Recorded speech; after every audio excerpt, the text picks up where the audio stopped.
하나님의 뜻이라는 아주 은혜로운 책이 있죠. 제럴드 시처 박사님 쓰신 책이 있습니다. 이 박사님이 쓰신 책 중에 하나님이 기도를 침묵하실 때, 하나님이 기도에 침묵하실 때라는 책이 있습니다. 이 책에 보면 10대 소녀 캐럴을 키우는 아버지의 이야기가 나옵니다. 이 아버지는 홀 아버지고 사춘기 소녀를 온 힘을 다하여 케어합니다. 그런데 안타까운 것은 이 소녀가 백혈병에 걸려서 죽을 날을 기다리고 있습니다. 생명의 위협을 받고 딸을 위하여 정말 간절히 기도하는 그 아버님의 기도를 느낄 수 있습니다. 절망감에 사로잡힌 아버지는 이 딸이 회복되기를 신음하며 기도합니다. 하나님 1년이라도 더 살게 해 주십시오. 그렇게 간절히 기도합니다. 그리고 자신이 좋은 아버지가 되고 사랑하는 딸을 잘 돌보기를 약속하며 기도합니다. 놀라운 사실은 그렇게 기도하고 나서 병원에 돌아오니까 딸이 호전된 것입니다. 딸이 너무나 좋아져서 많은 사람들이 놀랬고 또 병원의 의료진들이 또 축복하고 케이크도 갖다 주었습니다. 그러나 안타깝게도 이 캐럴, 사랑하는 딸 캐럴은 그 다음날 감염으로 숨을 거두고 맙니다. 너무나 가혹한 일이었습니다.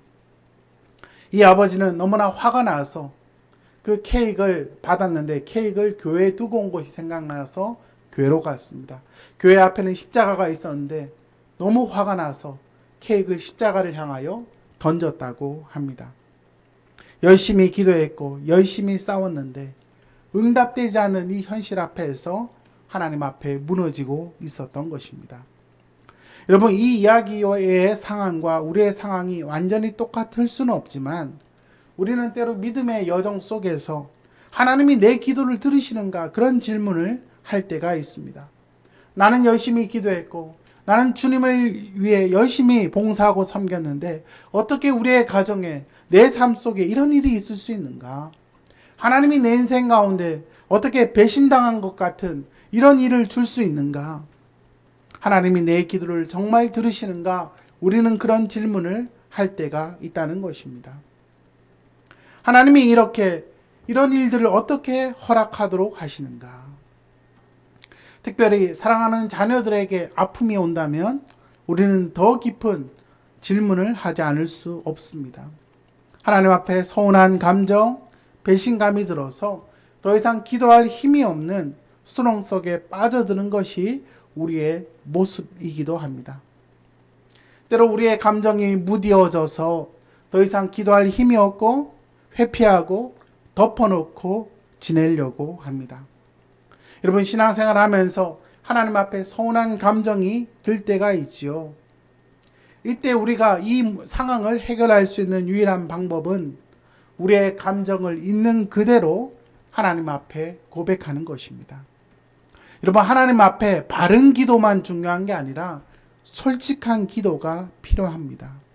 여러분, 한번 따라했으면 좋겠습니다. 바른 기도보다 솔직한 기도가 필요합니다. 하나님 앞에 서운한 감정을 느낄 때 그 감정을 느끼는 것 자체가 불경건한 것처럼 느낄 때가 있습니다. 그렇지만 하나님은 우리의 감정을 있는 그대로 듣기를 원하십니다. 우리가 겪는 희노애락의 감정이 잘 녹아져 있는 영혼의 해부도인 시편은 때로 하나님을 비난하도록 우리를 안내합니다.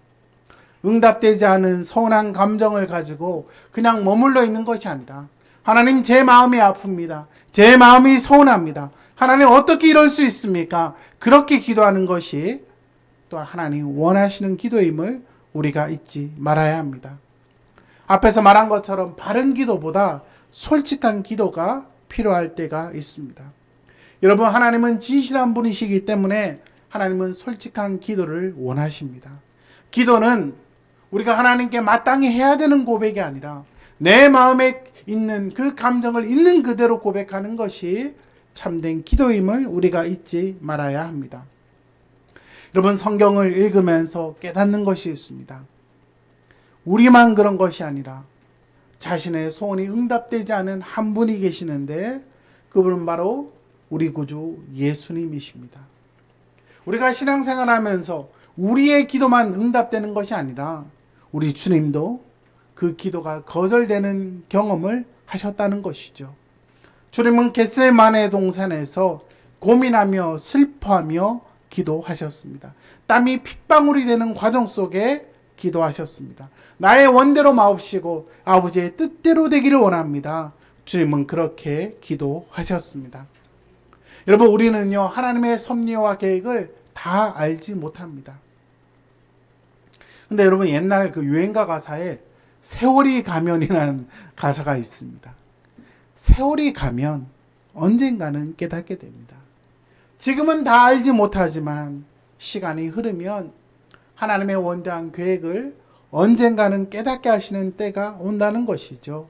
그때 거절하신 하나님의 응답이 이제는 하나님의 은혜였음을 깨닫게 된다는 것입니다. 여러분, 이상한 얘기처럼 들릴 수 있지만 때로는 응답되지 않는 기도가 우리에게 필요합니다. 우리의 기도가 다 응답되었다면 어떻게 되겠습니까? 이 세상이 정말 혼란스러울 것입니다. 하나님은 때로 예스하며 응답하시지만 노라는 응답을 통해서 또한 우리의 마음의 소원이, 우리의 마음의 열망이 아니라 하나님이 우리의 인생의 목적임을 깨닫게 하시는 겁니다. 여러분, 우리의 모든 기도가 응답되었다면 오히려 그것이 재앙일 수 있습니다. 제럴드 시처 박사님은 말하기를 응답되지 않은 기도가 오히려 우리의 인생의 선물이라 했습니다. 여러분, 응답된 기도만 선물이 아니라 응답되지 않은 기도가 또한 뭐다? 선물이다. 응답되지 않은 기도가 오히려 하나님이 우리를 보호하시는 그런 은혜의 때임을 또한 성경은 우리에게 말씀합니다. 오늘 우리가 읽은 성경 본문은 초대교회가 경험했던 위기 상황을 다루고 있습니다. 12장 1절 말씀 보시면 그때 헤롯 왕이 손을 들어 교회 몇 사람을 해하려 하여 요한의 형제 야고보를 칼로 죽였다고 말씀합니다. 오늘 성경 본문에 나오는 이 헤롯은 헤롯 대왕이 아니고 헤롯 아그리파 1세입니다. 우리가 아는 헤롯 대왕의 손자입니다. 이 아그리파 1세는 로마에 4살에 가서 로마에서 교육을 받았고 로마에서 자랐습니다. 로마의 평화, 박스 로마 나라를 지키기를 원했고 그 평화를 위협하는 자들을 척결하려고 했는데 특별히 기독교인들이 로마의 평화를 해한다고 그는 생각했던 겁니다. 그래서 그는 요한의 형제, 사도 요한의 형제 야고보를 칼로 여러분 목을 베어서 결국 죽임을 당하도록 합니다. 예수님의 12 제자 중 첫 순교자입니다.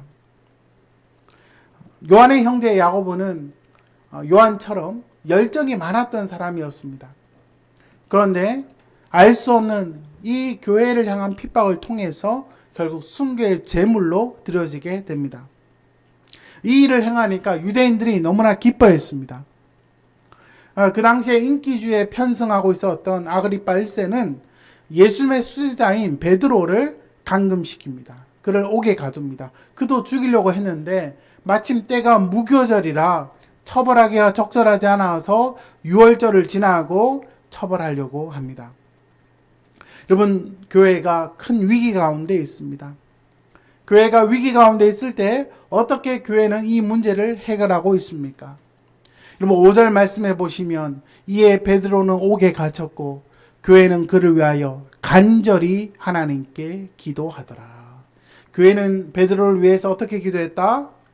간절히 하나님께 기도했다는 것입니다. 이 세상이 총칼로 권력으로 하나님의 백성들을 공격한다 할지라도 우리 하나님의 백성들의 유일한 무기가 하나 있습니다. 그것은 바로 기도하는 것입니다. 여러분, 우리의 무기가 뭐라 했습니까? 기도하는 것입니다. 세상은 보이는 것으로 우리를 위협합니다. 그렇지만 우리는 살아계신 하나님을 의지합니다. 베드로는 옥에 갇혔지만 괴나 하나님께 간절히 기도합니다. 그래서 간절이라는 헬라어 단어는 에크테노스라는 단어인데 열정적으로 지속해서 기도한다, 이런 뜻입니다. 사도행전의 저자인 누가는 겟세마네에서 기도하시는 예수님의 기도가 역시 간절한 기도였음을 알려주는데, 누가복음 22장 44절 우리 함께 읽겠습니다. 예수께서 힘쓰고 애써 더욱 간절히 기도하시니 땀이 땅에 떨어지는 핏방울 같이 되더라. 아멘. 초대교회가 베드로를 위해 했던 기도는 어떤 기도? 간절한 기도. 이 기도는 겟세마네 동산에서 예수님께서 하셨던 간절한 기도였음을 또한 연결하고 있습니다. 베드로가 안전하게 풀려나서 하나님의 사명을 감당하도록 교회는 간절히 기도합니다. 세상적인 관점에서 보면 교회는 무능합니다. 그렇지만 하나님은 교회에 기도라는 능력을 주셔서 이 기도를 통하여 하나님은 새 일을 행하시는데, 우리는 아무것도 없는 것 같고 우리는 무능해 보이지만, 여러분, 살아계신 하나님은 기도를 통해서 새 일을 이루어 가신 겁니다. 우리가 한마음 한뜻으로 하나님께 간절히 기도할 때 하나님은 그 기도를 들으시고 전혀 예상치 못한 방식으로 새 일을 행하시는데, 이것이 바로 하나님 백성들이 갖고 있는 유일한 무기임을 우리가 잊지 말아야 합니다. 교회가 이렇게 간절히 기도할 때 베드로에게 어떤 일이 일어났습니까? 베드로는 여러 겹으로 감금되어 있습니다. 도저히 빠져나올 수 없는 감옥에 가 있습니다. 쇠사슬에 매여 있습니다. 양옆에 두 군인이 지키고 있고요. 또 바깥에 두 군인이 지키고 있습니다. 군인이 4명이 총 4대를 이루어서 4교대로 근무하면서 죄수인 베드로가 도망가지 못하도록 철저하게 지키고 있습니다. 그런 가운데 베드로는 어떻게 하고 있습니까? 베드로는 놀랍게도 누워서 자고 있습니다. 전문용어로 자빠져 자고 있습니다. 하나님께서 베드로에게는 평안한 안식을 허락해 주었습니다. 4명의 군대가 이번 두 겹으로 철저하게, 또 베드로는 쇠사슬에 묶여 있기 때문에 도저히 풀려날 수 없는 그런 상황인데, 하나님은 베드로에게 평안한 잠을 허락하셨습니다. 7절 말씀에 보면 주의 사자가 나타나서 베드로를 깨웁니다. 베드로야, 일어나라. 그러더니 갑자기 쇠사슬이 저절로 착 풀립니다. 띠를 띠고 신을 신으라. 그래서 겉옷을 입고 그 천사를 따라갑니다. 여러분, 천사를 따라갈 때마다 문이 저절로 착착착 열리는데, 기적과 같이 문이 열려서 결국 베드로는 안전하게 빠져나오게 됩니다. 최근에 제가 여름에 그 유튜브를 통해 이만갑 이제 만나러 갑니다. 북한에서 탈북한 사람들의 이야기를 듣는데 얼마나 참 눈물겨운 이야기인지. 탈북하기 위해서 쇠사슬에 묶여간 어떤 분은요, 가만히 보니까 이게 풀려날 수가 없는데 두꺼운 외투 위에 쇠사슬이 묶여 있어. 가만히 보니까 손이 빠지더래요. 그러니까 하나님께서 그 과정에서 풀려난 수많은 사람들의 이야기를 제가 들으면서, 하나님께서 이렇게 북한에 있는 우리 동포들을 또 붙들고 계시구나, 그러면서 은혜를 받은 적이 있습니다. 베드로는요, 사람들이 생각할 수 없는 놀라운 방식으로 그렇게 빠져나오게 됩니다. 주님의 교회가 베드로를 위하여 기도할 때 우리의 기도를 뛰어넘어 하나님은 일하셨던 것입니다. 하나님은요, 우리의 기도와 생각을 뛰어넘어 역사해 주십니다. 도저히 상상할 수 없는 방식으로 하나님은 새 일을 이루어 주셨는데, 요새와 같은 감옥에서 기적적으로 나온 베드로, 큰 거리에 나오고 나니까 내가 드디어 나왔구나. 베드로가 환상인 줄 알았습니다. 그런데 이제 정신이 번쩍 나서 내가 드디어 이제 큰 거리에 나왔구나. 하나님께서 나를 도와주셨구나.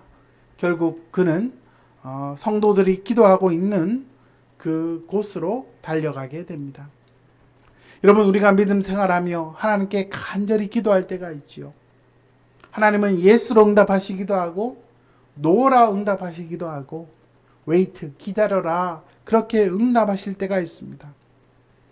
그런데 여러분, 하나님의 응답이라면 어떤 방식으로 찾아온다 할지라도 하나님의 응답이면 그것이 우리의 인생의 최고의 선물임을 우리는 잊지 말아야 합니다.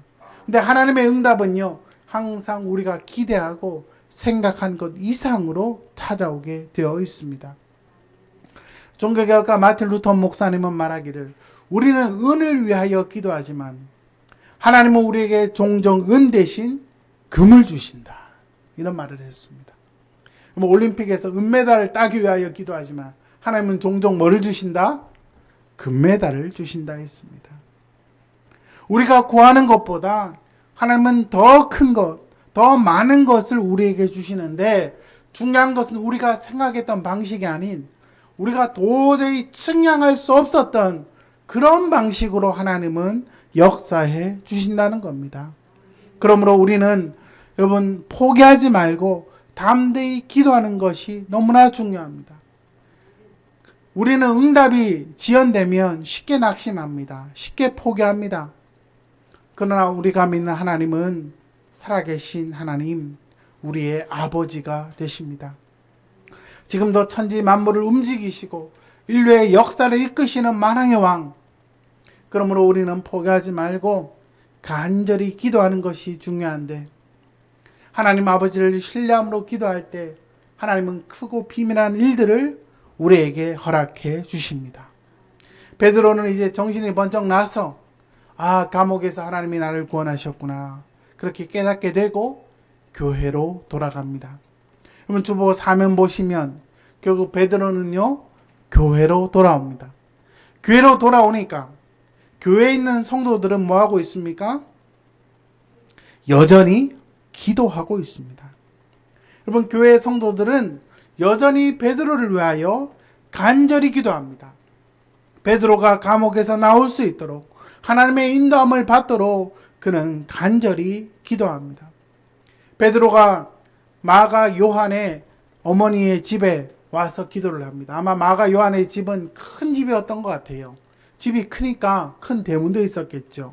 문을 막 두들기는데 베드로의 음성을 알아본 로데라는 여자아이가 문을 활짝 열어주기 전에 사람들에게 베드로가 왔다 이렇게 이야기하니까, 그러면 사람들이 뭐라고 얘기합니까? 네가 미쳤다. 네가 미쳤다. 여러분, 우리가 하나님께 간절히 기도해도 기도가 응답되면요, 네 미친 거 아니야? 이렇게 반응할 수 있습니다. 또 사람들이 반응합니다. 베드로가 아니라 그의 천사다. 여러분, 유대인들은요 사람마다 그 사람을 지키는 수호 천사가 있다고 믿었습니다. 베드로가 아니라 수호 천사다, 그렇게 이야기를 합니다. 교회가 그렇게 하나님께 간절히 기도했지만 예상치 못한 응답이 찾아오자 성도들은 믿지 못했습니다. 어떻게 보면 우리의 모습이기도 합니다. 그렇게 간절히 기도했고 하나님께서 놀랍게 응답해 주셨는데 우리는 세워보면서 하나님께 감사하기보다 자주 잊어버리는 경향이 있죠. 이를 가르쳐 망각의 은혜라고 합니다. 망각의 은혜. 우리가 잊어버리는 것도 은혜입니다. 우리의 과거가 다 생각나면 얼마나 괴롭겠습니까? 물론 시험 볼 때 망각의 은혜 때문에 좀 힘들 때가 있긴 하지만 또 망각의 은혜가 때로 좋을 때도 있습니다. 그런데 하나님께서 우리의 기도를 응답해 주신 게 너무나 많아요. 그러면 돌아보면요, 얼마나 많습니까? 세워보면 하나님께서 응답하신 수많은 기도들을 기억하며 다시 한번 감사를 회복하는 우리 모두가 될 수 있기를 예수 그리스도 이름으로 축원합니다. 하나님은 생각하지 못한 방식으로 채우시고 응답하시고, 그렇기 때문에 우리는 그 은혜를 기억하고 감사함으로 하나님께 또한 나아가야 할 것입니다. 사람들은 베드로가 왔다는 소식을 듣고 깜짝 놀랍니다. 그리고 베드로는 하나님께서 나를 여기까지 어떻게 인도하셨는지를 자세히 설명합니다. 야고보와 형제들에게 이 말을 전하라 이렇게 말합니다.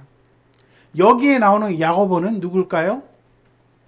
앞에 야고보는 순교당했고 또 야고보가 하나 더 나오는데, 여러분 그 유대인들에게 있어서 야고보는 이게 널린 이름입니다. 초대교회 당시에 여기에 나오는 야고보는 예수님의 동생이고 초대교회 최고 리더였음을 우리가 기억할 필요가 있습니다. 사도 베드로는 성도들의 간절한 기도로 하나님의 특별한 섭리로 감옥에서 나오게 되고 다시 교회는 하나님의 사역에 집중하게 되는데 교회를 핍박했던 사도 야고보를 죽였던 헤롯 아그리파 1세는 결국 어떻게 됩니까? 헤롯 아그리파 1세가 연설을 멋지게 하니까 야, 저거는 사람의 소리가 아니고 신의 소리다. 여러분 23절 말씀 보시면 헤롯이 영광을 하나님께 돌리지 아니하므로 주의 사자가 그를 쳤는데 벌레에 먹혀 죽게 되었다는 것입니다. 그렇지만 하나님의 말씀은 흥황하여 왕성하게 되었습니다. 여러분 헤롯은요 하나님께 영광을 돌리지 않으므로 벌레 먹어 죽습니다.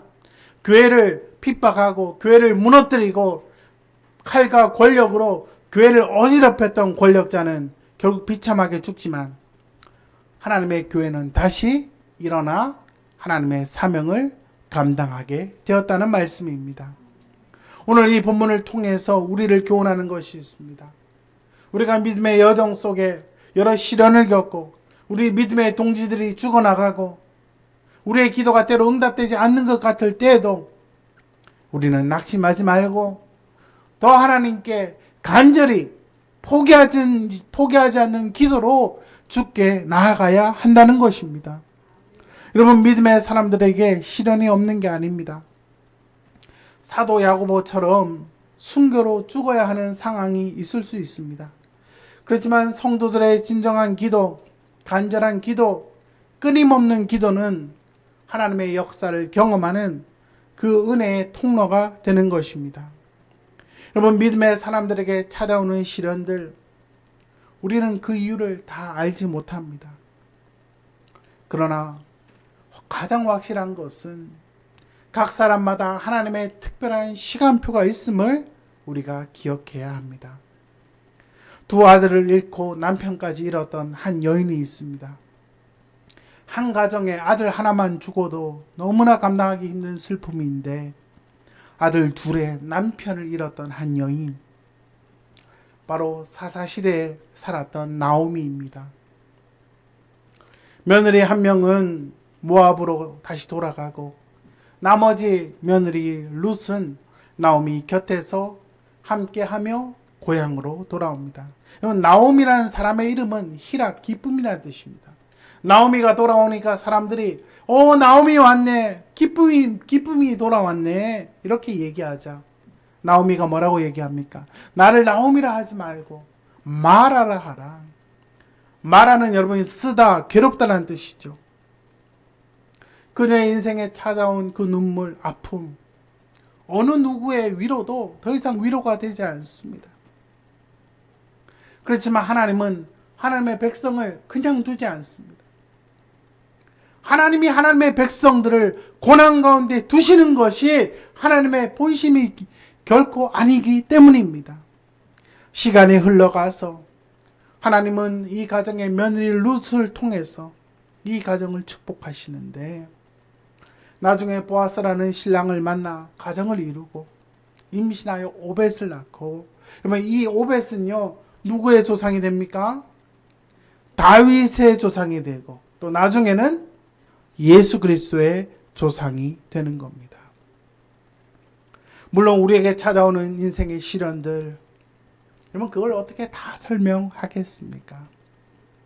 그러나 앞에서 말씀드린 것처럼 세월이 가면, 시간이 지나면 그 비밀을 드러내시는 때가 언젠가는 온다는 것을 우리는 잊지 말아야 합니다. 이 과정에서 우리가 붙들어야 하는 말씀은 로마서 8장 28절. 우리가 알거니와 하나님을 사랑하는 자, 곧 그의 뜻대로 부르심을 입은 자들에게는 모든 것이 합력하여 뭐를 이룬다? 선을 이룬다는 것입니다. 여러분 하나님을 사랑하십니까? 하나님을 사랑하는 자, 그렇다면 그의 뜻대로 부르심을 입은 자입니다. 하나님을 사랑하고 그의 뜻대로 부르심을 입은 하나님의 자녀는요, 우리의 인생 가운데 모든 시련이 있고 고난이 있어도 그의 모든 삶을 통하여 구원의 완성까지 이르게 하시는 하나님의 선으로 결국 결로 맺게 되어 있다는 것입니다. 물론 우리가 생각하는 선이 아닐 수도 있습니다. 우리가 생각하지 못한, 또한 계획하지도 못했던 그 방식으로 하나님은 그렇게 찾아오시는데, 우리의 기도는 여러분 그 관역을 향하여 탁 날아가는 것 같지 않아요. 때로 돌아가는 것 같고 가다가 떨어지는 것 같습니다. 그렇지만 그 관역을 향하여 결국 어떻게 되는가? 우리가 예측하지도 않았고 예상하지도 않았던 방식이지만 결국 관역에 꽂히는 그날까지 하나님은 우리를 인도해 가신다는 겁니다. 여러분 잘 아시듯이 제 인생 가운데도 전혀 예상하지 못했던 인생의 시련이 찾아왔지요. 뇌경색이라는 병이 찾아왔습니다. 뇌경색이라는 병이 찾아와서 오른쪽 몸이 마비가 되어서 저는 한동안 걷지 못하고 2년 동안 재활을 했습니다. 하루에 6시간씩. 저도 아마 파리 올림픽에 나가는 선수처럼 열심히 운동을 했습니다. 땀을 흘려가며 눈물을 흘려가며 우리 새 아이를 기억하며 그때 참았던 것 같아요. 야, 사역을 못하는 게 아닐까. 평생 꿈꾸고 달려왔던 사명을 내려놓아야 하는 것은 아닐까. 그렇게 하나님 앞에 씨름했습니다. 근데 여러분, 하나님은요, 제 인생을 그냥 안 두시더라고요. 이렇게 회복시켜 주셔서 최근에 단기 선거도 다녀왔습니다. 할렐루야. 제가 한동안 아프고 나서 비행기를 한번 탔더니 아프고 나서 비행기를 타니까 호흡이 안 돼가지고 진짜 너무 괴로웠어요. 근데 이번에 갔다 오는데 비행기에서 호흡도 너무 잘 되고 비행기에서 잠도 잘 자고, 여러분 외국에 우리 단기팀 7명과 단기 선거 사역을 잘하고 하나님께 돌아왔는데 또 이 아름다운 우리 주님이 세우시는 교회가 세워지게 되었습니다. 그 과정에서 우리 많은 성도들이 부족한 저를 위해 기도해 주셨고, 우리 가족들의 사랑과 눈물, 그 사랑으로 저는 다시 힘을 얻게 되었습니다. 육신의 질병이라는 감옥에 갇혀있던 저, 낙심해 있던 저를 우리 하나님께서 일깨워 주어서 나중에 그 쇠사슬을 풀게 하셨고 감옥에서 나오게 하셨고 광야 속의 길을 여시는 하나님을 경험하고 이 주님이 세우시는 교회, 새로운 개척교회를 통해서 잃어버린 영혼을 구원하고 하나님의 사명을 감당하는 그 사명을 또한 이루어 가십니다. 여러분, 하나님은요, 우리의 인생이 하나의 단편 소설에 그치는 게 아니라 우리의 삶이 하나님께 올려드려지는 대서사시가 되도록 우리를 축복해 주십니다.